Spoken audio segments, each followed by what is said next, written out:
unwarranted slander we endure every day.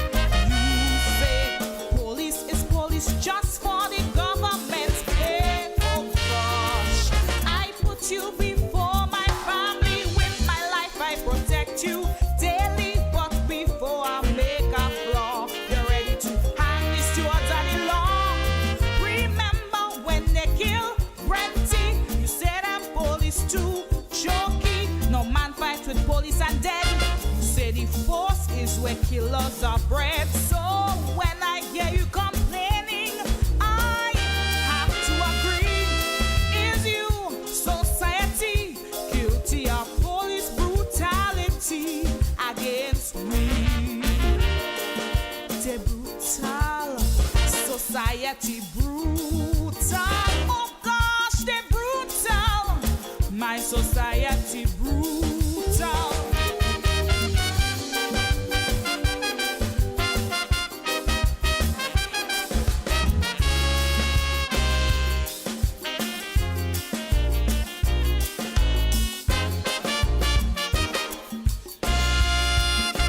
Police here have to tiptoe, good Lord.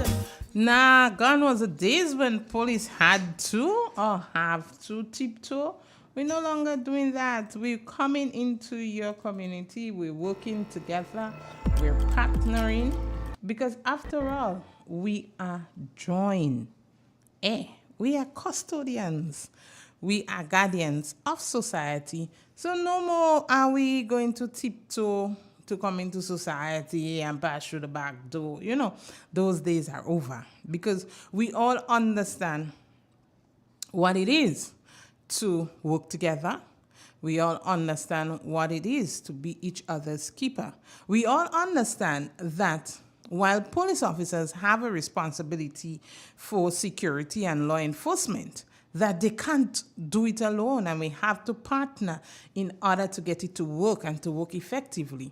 We all understand that the police eyes is not sufficient to cover the trial and state of Grenada. Hence, you, our community member, yes, you that is listening to my voice this morning, you ought to work with us. And when you do that, you call that a partnership.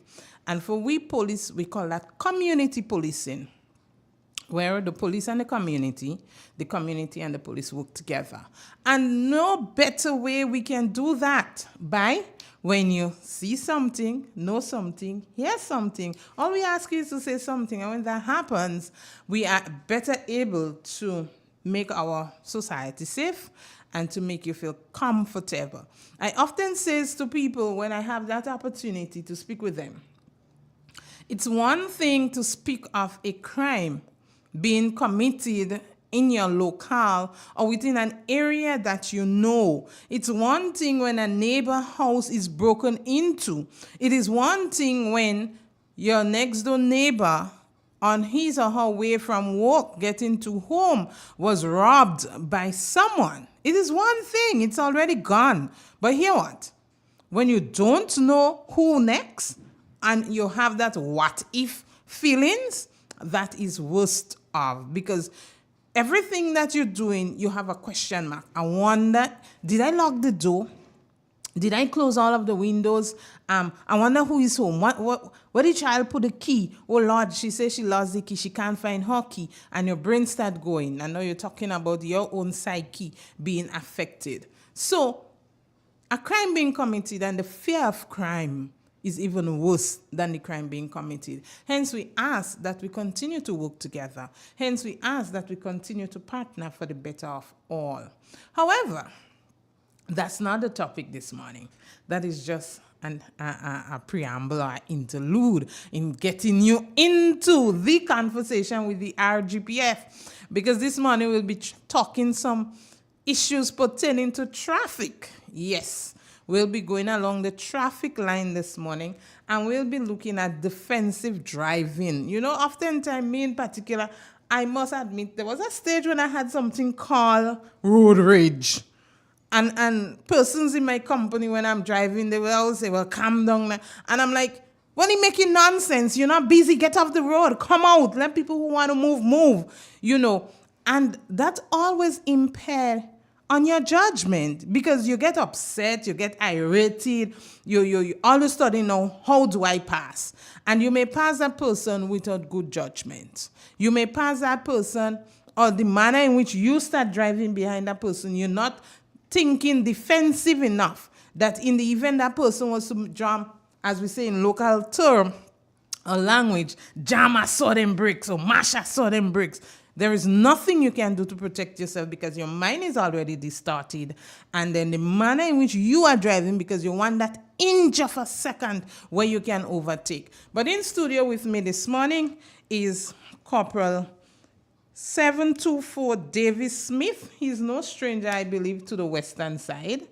And he would give us some more information as to how best we as road users can use those techniques and skills when coming to defensive driving, and any other thing that he can say to us in protecting ourselves, especially when we are maneuvering. But before we go into the meat of that conversation, let me take the opportunity to say good morning to our guest and have him to greet you, our listeners. So good morning to you, Corporal. Pleasant good morning to you and your listeners. And my name is Davis Smith, Corporal, attached to the IT department, previously attached to the traffic department. Presently at IT department, where the police force is going digital, so I'm one of the persons conducting the trainings at the department. However, traffic is one of my main areas of policing in recent past. But the thing about it, Corporal, oftentimes when we see you all on the road, because somebody might be saying, that child who did not go to school today and just happened to be on YouTube might be saying, oh, I know that officer, he does be in Grenville on Saturdays, he does be ABC, driving bus, you know?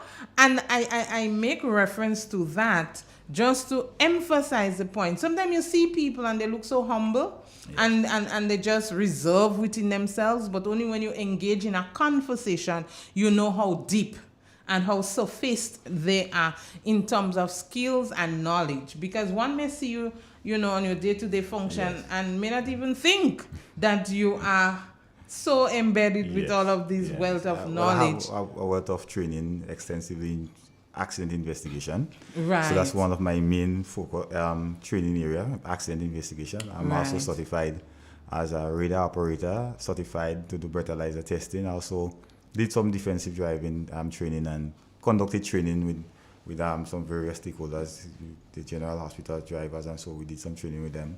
And then recently we had some training with ministry drivers, including ministers' drivers, and so making them understand the rules of the road and how to engage, especially when you have to drive dignitaries and so. So defensive driving on a whole, it's important in all aspects of our day-to-day dealings on the road. But then I beg to ask that question, and I hope and trust that someone within the traffic department is hearing me this morning, or they get the message. Someone like you with all of that experience and training, how did ASP Baptist allow you to move over to IT? Well, how did that happen? It was a little battle because to develop the premise that we conducted now for digital aspect of policing, we were wanting to have someone from the traffic department background to help develop that platform. Right. So hence the reason why I ended up in the IT to help develop that aspect of the platform regarding traffic management. Okay. Yes. Okay. But it was a temporary transfer. I like how you say that. We know what the RGPF is like when we hear temporary. So. I realize you hesitate, but we know. And yes, I must commend you, Corporal, in that being temporarily or being transferred to the IT department, that being called upon to be here this morning to discuss such a topic, that you did not hesitate and you still saw the importance of coming to the program and having that discussion to educate because I do think that I myself will learn from this morning's discussion, and also to our listeners. But let me interject and inform you, if you don't know, which I perceive that you have some knowledge, Real FM is one of the local radio stations that is widely listened throughout the Tri-Island state. And not just locally, it is also listened regionally and internationally. So nowadays we use the word throughout the diaspora. And I say that without even biting my tongue because I've had the experience. Persons would have confronted me just by my voice. Persons would have confronted me and say, I saw that face on Real FM, YouTube or Facebook, whatever, in a program. And just Saturday, doing my own little business in Grenville, a guy was able to call me out by just hearing my voice. He said, I don't know you, but your voice is distinct. So I say that to say to you, Corporal, that whatever you say this morning pertaining to best practices in regards to defensive driving, while it is the Eastern Division hosting that program, the information is not just for the East. Okay. And wherever you are, it will mean something and contribute one way or the other. So as we jump right into the meat of the conversation, tell me, Corporal, what should one consider to be defensive driving? Well, there's been varying different views as to what is defensive driving. I try not to be so theoretical in my discussion, right. but more to be practical. Because most of the times when you give a whole theory about what is defensive driving, some persons who don't have that basic understanding of, they wouldn't really know what we're speaking about. But if you could practically, persons may have a more greater knowledge and understanding. Right. However, I choose to use that a driver consciously doing anything necessary to prevent the risk and danger of other road users. Right? And it is broken down into five parts. To be defensively, you have the human aspect, you have the vehicle, you have the weather condition, you have the road condition, and you have other road users. So I will go to step by step for us to have an understanding as to each area.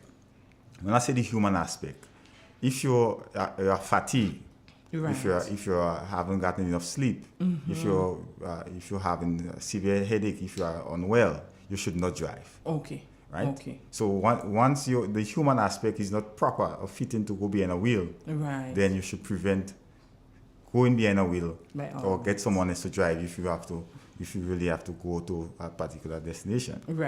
Right? Because we often say if you're feeling sleepy, then you should rest. Definitely. If you're feeling fatigued, you should rest. Right? So anything you do, because defensive driving starts with you as the individual. Right? And when we look at the vehicle aspect of it, your vehicle must be roadworthy. The braking system must be intact. Right? And there's a power check where I always advise person to do on a morning time before you go get into your vehicle. Then do a power check.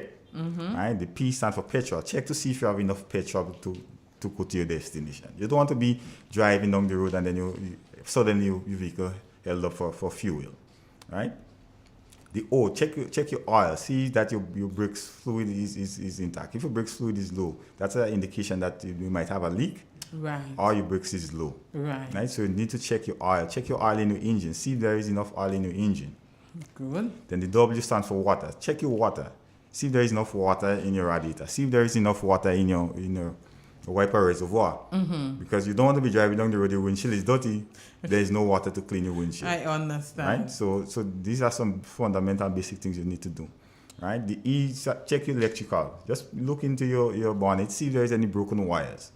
Right? See if there is any plug that is loose and so on. Right?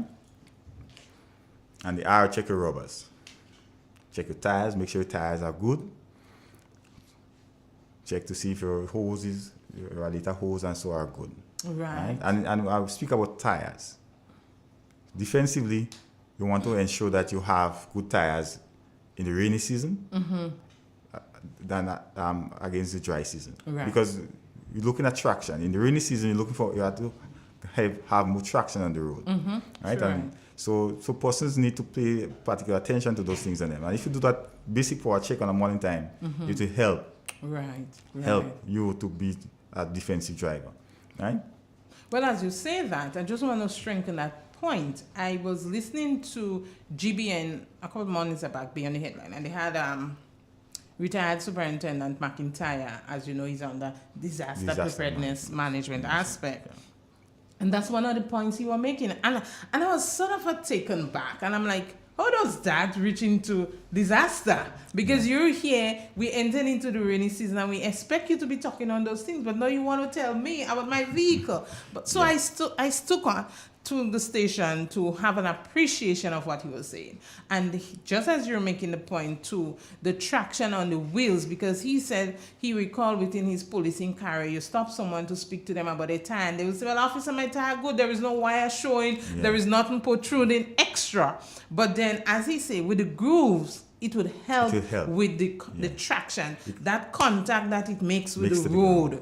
And that's why oftentimes as a driver, when you have a vehicle, a tire that loses its beads or the depth in terms of the groove, as we would say, you realize the driving is different when the road is wet or the amount of water. So I just wanted to... The amount of water on the road, there is a theoretical hydroplane. The vehicle, there's water between the road surface and the tires. Right. So less beads you have, right? It's further away that the water will be more underneath your tires than you have less. So this is the second time I'm hearing that. Yes. So right? continue informing us. We have to look at also the road conditions. Right? To drive defensively, the road conditions must be good.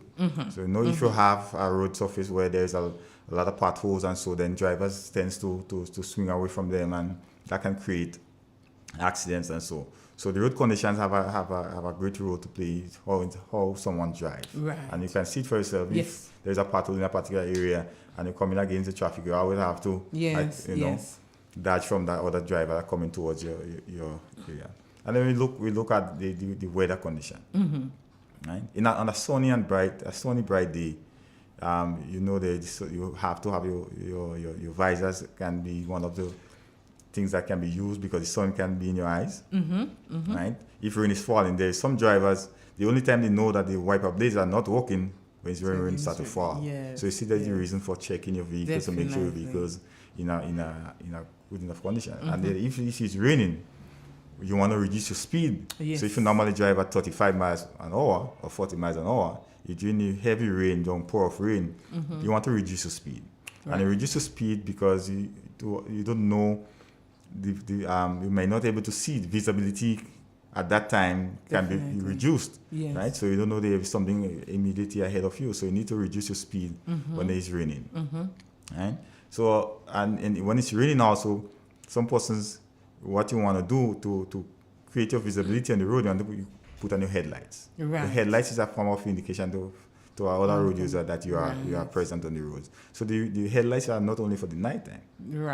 But in a heavy downpour of rain, the headlights is a show of presence on the road. Or the person traveling behind you can see that your lights, your brake light, your park lights and so are on. Just to show that to show your presence. I used to say they are style. They just want to show off the bright lights.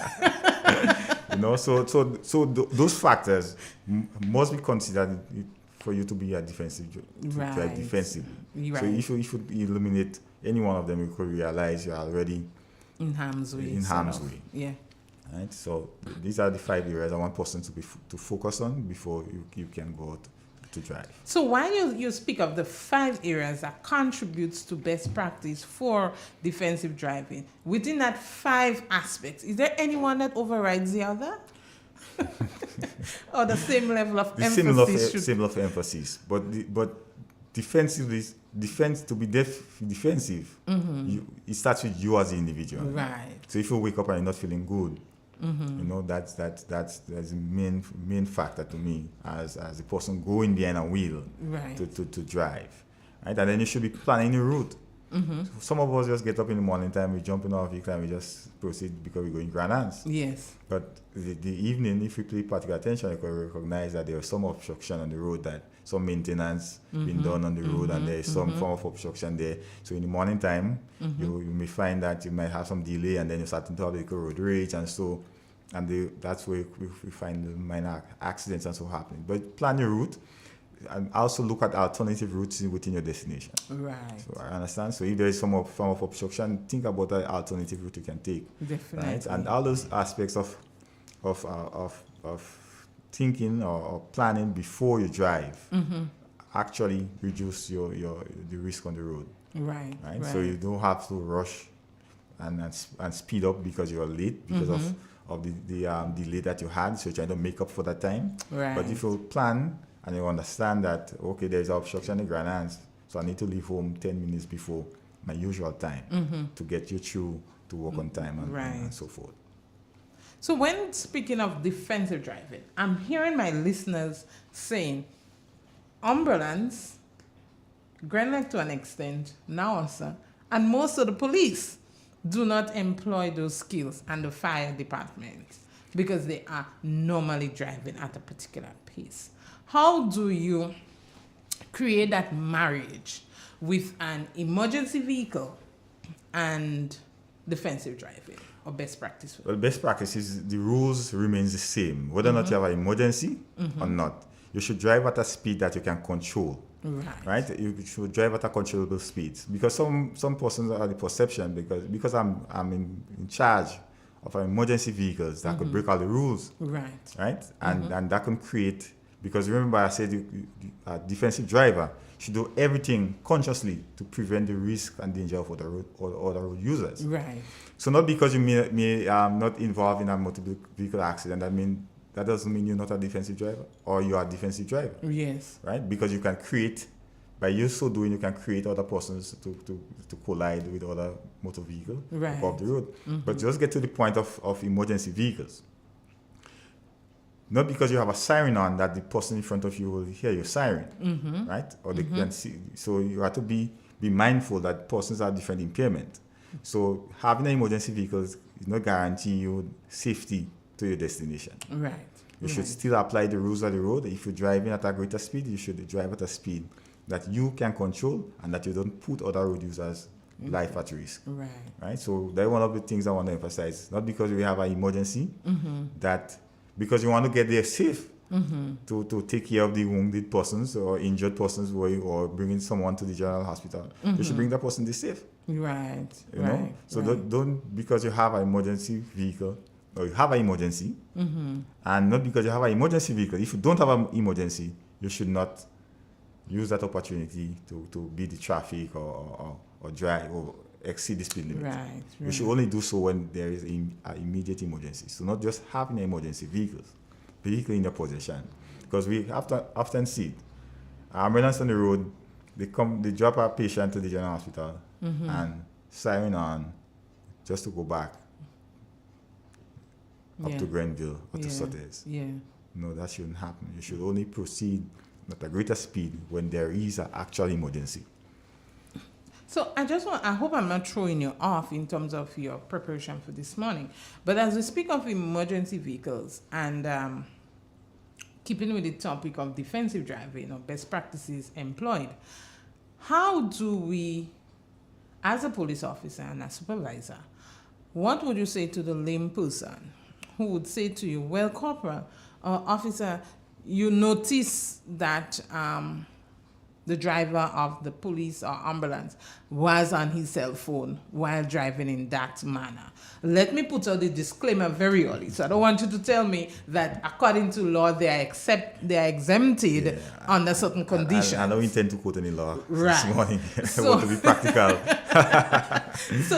So I'm happy that you're not intending to go that route, because sometimes these are things we would say to John public when they raise those concerns. But apart from telling them or saying to them that the driver has that exemption or authority, what else can we say to them, or even to the driver who is aware that he's already accelerating because of whatever the situation be, and yet using the cell phone and the lame person is looking on? Because the lame person looking on may not know the reason why you may be on the call. Right.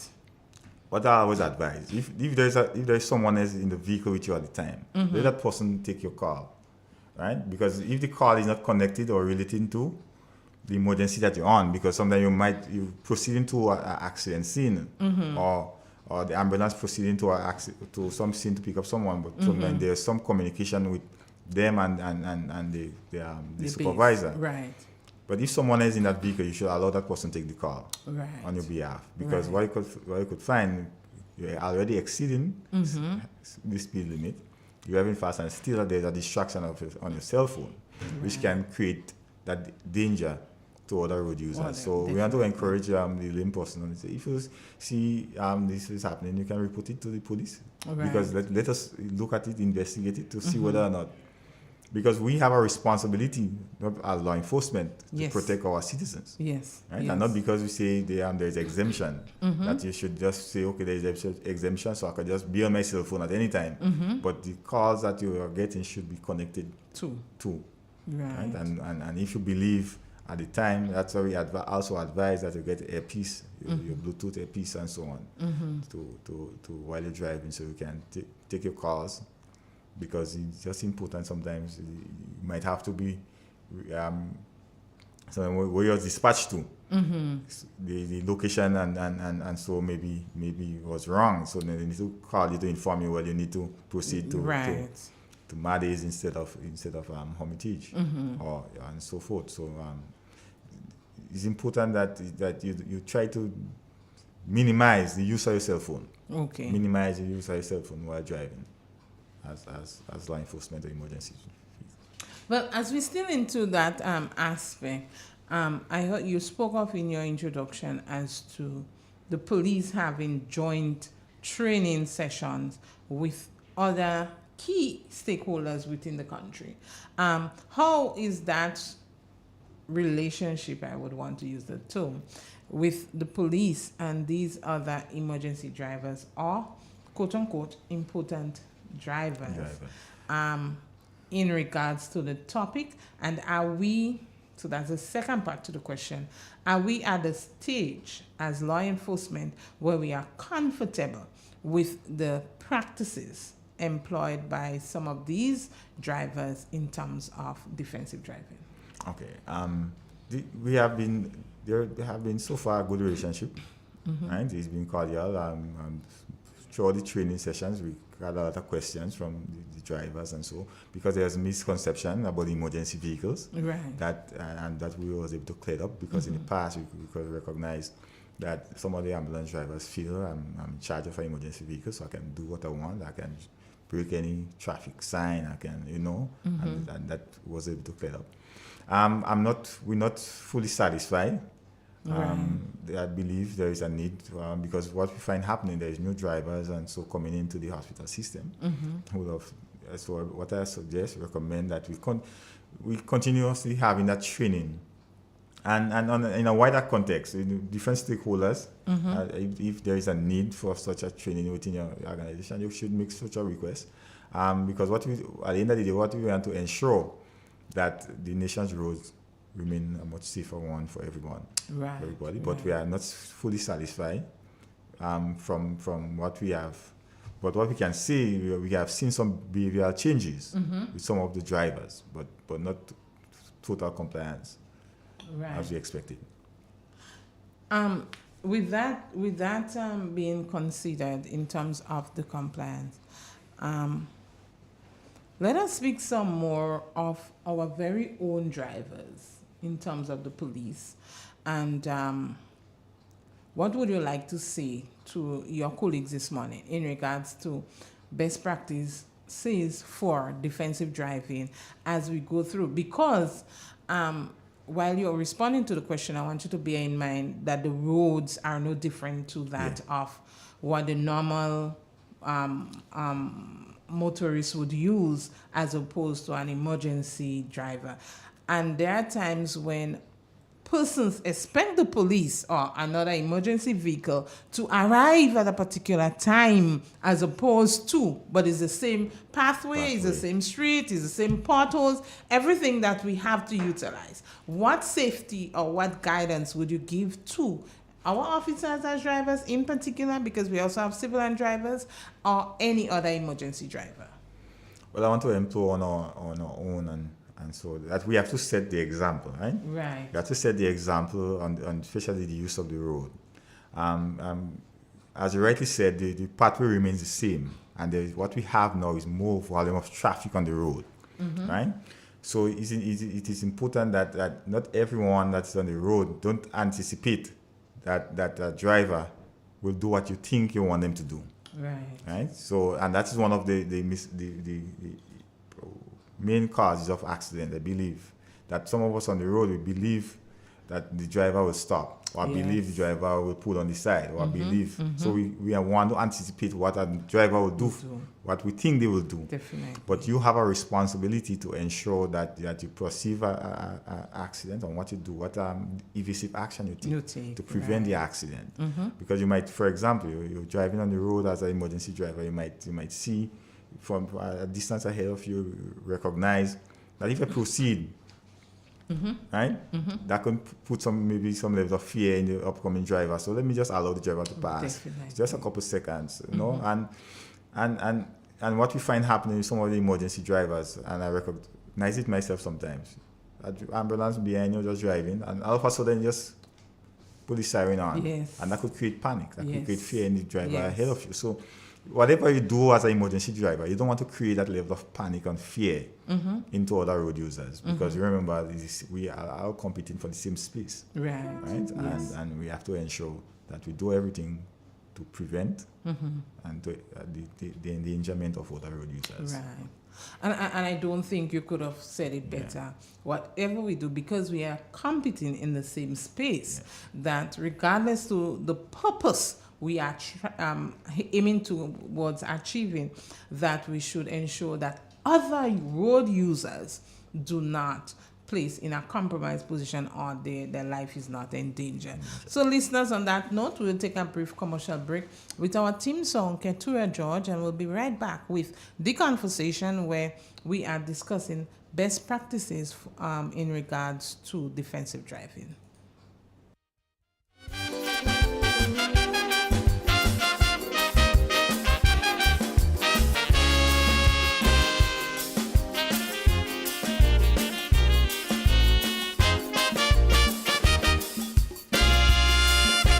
Police walking on eggshells for you.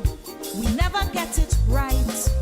It's not just the criminals, but society gives the biggest fight. Unwarranted slander we endure every day.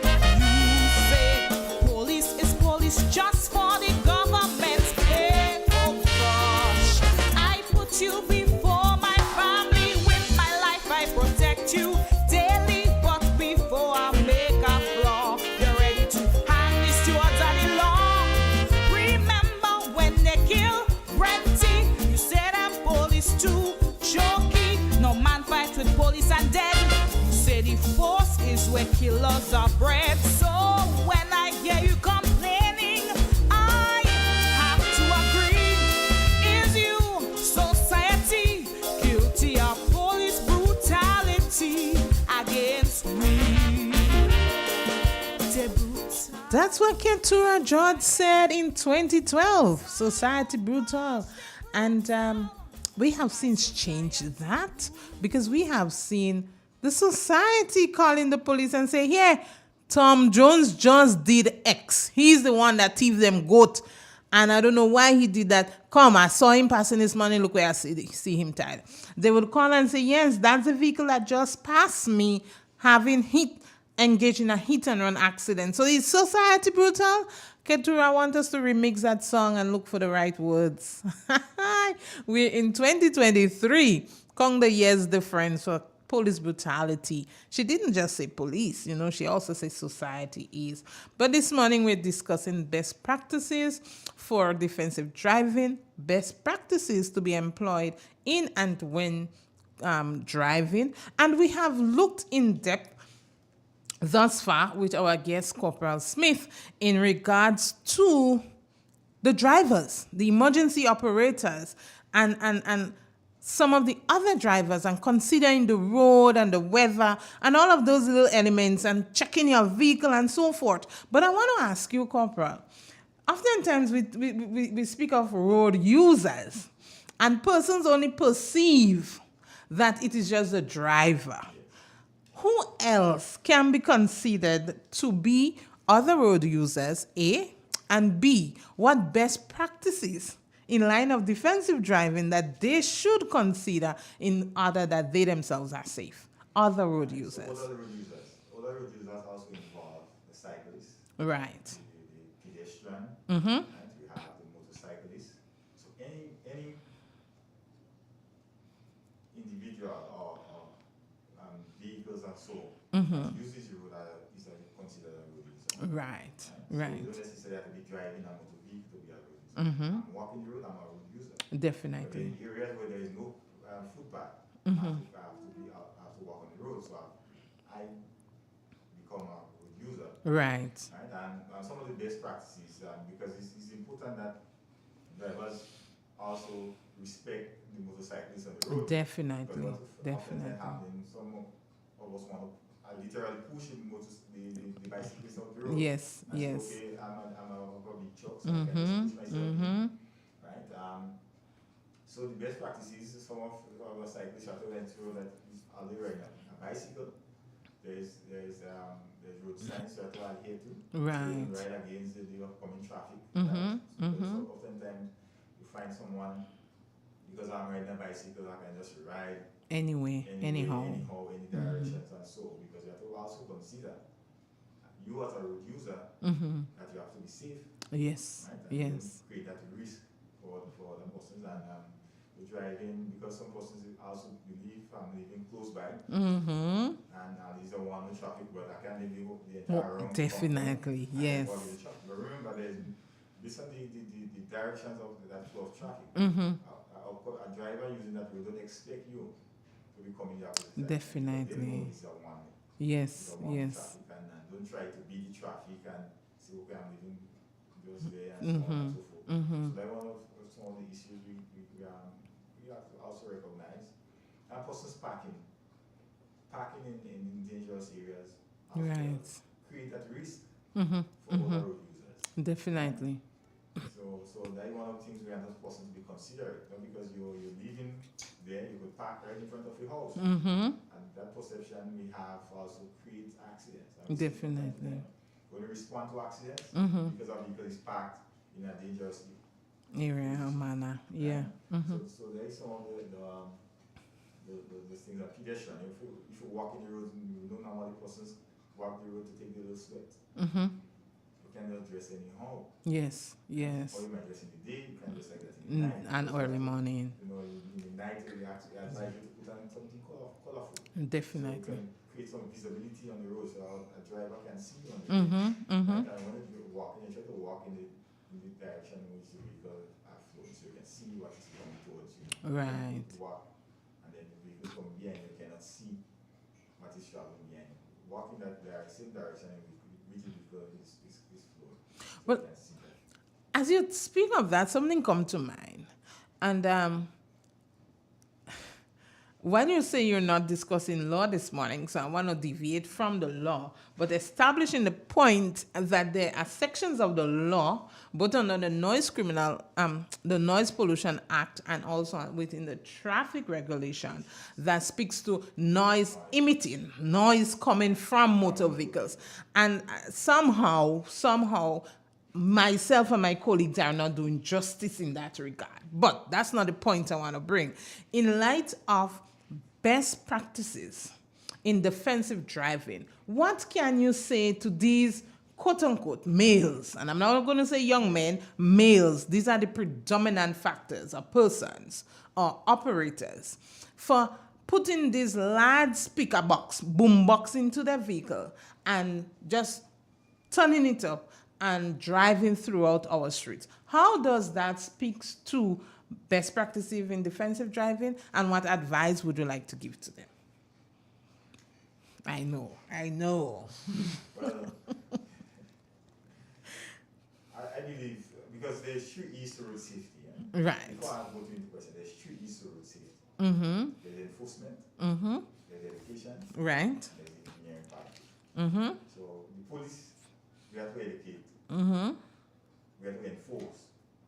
And then the engineering part of it comes from the Ministry of Works, but like creating that, ensuring that the road is safe, ensuring that where there is obstructions and so, my roads are narrow, we want to widen that area, want to build in new roads and so, we want to ensure that we put footpath and so on. Mm-hmm. So the first 2 points of education and enforcement is very key towards road safety.